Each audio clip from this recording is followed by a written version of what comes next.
ভেবেছিল মেয়েটা অবচেতন আছে, আনকনসিয়াস। তখন তোরা ভাবিনি যে মেয়েটা মরে গেছে। তো সেই হিসেবে 25 মিনিটের মধ্যে পুলিশে খবর দিয়েছে। এটা ভয়ঙ্কর ব্যাপার, খুব তাড়াতাড়ি দিয়েছে। তাদের জন্মেরই ঠিক নেই, তারা আবার অন্যদের মৃত্যুর সময় নিয়ে তারা তো গরমিল করবেই। এরা যাই করুক বড্ড কাঁচা হাতে করে ফেলেছে। এদের দেখলেই লোকে স্ক্রিনের মধ্যে থুতু দিচ্ছে। সেই লোকটা বলছে আমি চাকরি ছেড়ে দিলাম, তাকে বলছে না তুই চাকরি ছাড়িস না, তোকে আমি ন্যাশনালের সুপার করে দিচ্ছি। পর্দার সামনের কালপ্রিট আর পর্দার পেছনের কালপ্রিট দুটো কিন্তু আলাদা। কিন্তু আসল নাটের গুরু, আসল মাথা, সে কিন্তু বসে আছে। বড্ড তাড়াতাড়ি দিয়েছে, কারণ তখন তোরা ভেবেছিল মেয়েটা অবচেতন আছে, আনকনসিয়াস। তখন তোরা ভাবিনি যে মেয়েটা মরে গেছে। তো সেই হিসেবে 25 মিনিটের মধ্যে পুলিশে খবর দিয়েছে। এটা ভয়ঙ্কর ব্যাপার, খুব তাড়াতাড়ি দিয়েছে। হ্যাঁ, যেখানে আউটপোস্ট একদম হাসপাতালেই রয়েছে সেখানেও দাদা 25 মিনিট ডিলে। তো একটু কাপড় চোপড় পাল্টাতে, চাদর ফাদর পাল্টাতে, এদিক ওদিক সাইজ করতে তো একটু সময় লাগবে না? সেটুকু তো সময় দিতে হবে। আর পুলিশ তোদের মাস্তুতো ভাই, যেই পুলিশ মন্ত্রী সেই অর্থমন্ত্রী, সেই স্বাস্থ্যমন্ত্রী, অর্থও তাই। তো তাতে ওরা আগেও ডাকতে পারতো, পুলিশকে দিয়েই ওই কাজগুলো করাতে পারতো, কোনো অসুবিধা ছিল না। দাদা আপনার কথা সূত্র ধরেই বলবো, বাবা মাও, তিলোত্তমার বাবা মা অভিযোগ করেছে তারা যখন তাদের মেয়েকে দেখেছিল তখন একটি সবুজ চাদরে মোড়া ছিল ডেড বডি, কিন্তু ছাত্রছাত্রীরা যে ছবি সংবাদ মাধ্যমকে দিয়েছে সেখানে দেখা যাচ্ছে ব্লু চাদরে মোড়া ডেড বডি। প্রশ্ন উঠছে একটাই, যে হাসপাতাল কর্তৃপক্ষ এই এতটা সময়, এই 25 মিনিট ধরে কি করছেন, তারা কেন ধৈর্য ধরে? এটা রোজ গিয়ে গিয়ে বলে, সন্দীপ ঘোষ বলে, কখন সবুজ হলো, কখন নীল হলো, কখন লাল ছিল, সব সন্দীপ ঘোষ বলে। এটা এখন আমরা কি করে বলবো বলো? এটা কি আমাদের পক্ষে বলা সম্ভব এখন? দাদা 10:52 বাবা মাকে ফোন করে বলা হয়েছিল আত্মহত্যার কথা, সেই প্রশ্ন উঠছে। দেখো, যখন তুমি কিছু ঘেঁটে ফেলবে না, তখনই তুমি সমস্ত ভুল ভাল কথা বলা শুরু করবে।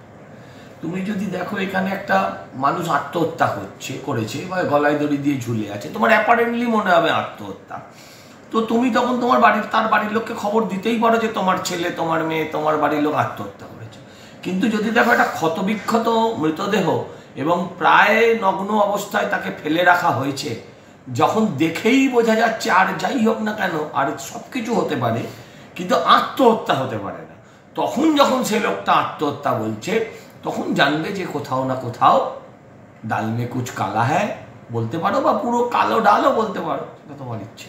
দাদা তিলোত্তমার মৃত্যুর সময় নিয়েও গরমিল প্রকাশ্যে এলো ময়নাতদন্তের রিপোর্টে। যাদের জন্মেরই ঠিক নেই তারা আবার অন্যদের মৃত্যুর সময় নিয়ে তারা তো গরমিল করবেই। কিন্তু এইটাই হচ্ছে মানে একটা বিষয়, যে এরা যাই করুক বড্ড কাঁচা হাতে করে ফেলেছে, এত কাঁচা কাজ করে ফেলেছে, যে এদের আর বাঁচার কোনো রাস্তা নেই। দেখুন আমরা কি ভাবছি জানেন? আমরা ভাবছি ধরছে না কেন। আর সন্দীপ ঘোষকে যে কাজটা হেফাজতে রেখে করা দরকার, সন্দীপ ঘোষ যদি সকাল থেকে রাত্রে অবধি সেই কাজটা সেই ঘরে গিয়ে করে দিয়ে আসে, তাহলে সিবিআই এর প্রয়োজন নেই তাকে। এটা তো সিআইডির মতন নয়, কলকাতা বা বেঙ্গল পুলিশের মতন নয় যে আজকে ধরলাম কালকে বেরিয়ে গেল। সিবিআই তার কাগজ কলম রেডি করবে, তথ্য প্রমাণ জোগাড় করবে, প্রচুর তথ্য প্রমাণ এই সরকার একদম ধুলোয় মিশিয়ে দিয়েছে, যেগুলোকে আর হয়তো কোনোদিনও জোগাড় করা যাবে না। তা সত্ত্বেও যদি কাউকে, দেখুন সাকসেস রেটটা কোথায় হয়? অ্যারেস্টে সাকসেস হয় না, সাকসেস রেটটা হয় জাজমেন্টে সাকসেস, জাজমেন্টে ফেলিওর। অতএব যদি জাজমেন্টে সাকসেস হতে হয় তাহলে অনেক ধীর পদক্ষেপ নিতে হবে, ধীরে সুস্থেই করতে হবে। আজকে ধরলো কাল বেল হয়ে গেল, হাজার তথ্য প্রমাণের অভাবে। ওখানে সাক্ষী কথা বলবে না, এখানে মানে কানুন সবুজ মানতে হয়, কানুন আর কুছ নেই মানতে, তাই না?